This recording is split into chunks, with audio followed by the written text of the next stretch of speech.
चवळी भाव 25 रुपये, 25 रुपये किलो चवळी. राजमा भाव 25 रुपये, हिरवा राजमा 25 रुपये. दोडका भाव 15 रुपये, 15 रुपये किलो दोडका. बराडा भाव 11 रुपये, हा बराडा चाललाय 11 रुपये किलो. काकडी भाव 15 रुपये, 15 रुपये किलो काकडी. फ्लावर भाव 8 रुपये, सोन्याची फ्लावर 8 रुपये किलो. शेवगा भाव 65 रुपये, 65 रुपये किलो शेवगा. आज ज्योती बटाटा चाललाय 13 रुपये, 13 रुपये किलो ज्योती बटाटा. भेंडी भाव 30 रुपये, 30 रुपये किलो भेंडी. वांग भाव 15 रुपये, 15 रुपये किलो वांग.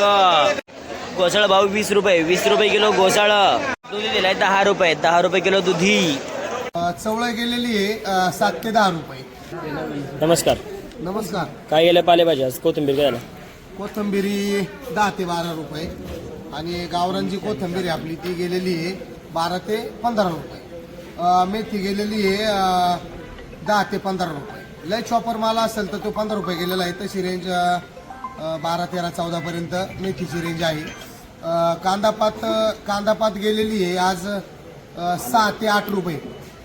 6 ते 8. चवळ गेलेली आहे 7 ते 10 रुपये. शापू गेलेली आहे शापू आपल्याकडे गेलेली आहे 7 ते 10 रुपये. शापूला जरा 2% वाढ झालेली आहे. हरभरा गेलेला आहे 8 ते 10 रुपये. जो आपला हडपसर मुळा असतो तो हडपसर मुळा 13 रुपये गेलेला आहे. आज रेग्युलर मुळा हा 8-10 रुपयेचा आहे. बाकी पुदिना 7 रुपये गड्डी, कढीपत्ता छोटी गड्डी 10 रुपये, मोठी गड्डी 50 रुपये. बाकी आज मालाला आवक भरपूर होती. कांदा पाती जरा थोड्या शिल्लक राहिल्या आणि आत्ता जी दाना मेथीची कंडिशन आहे ही अशीच राहिली पाहिजे. याच्यामध्ये आपला शेतकरी समाधानी. बाकी धन्यवाद.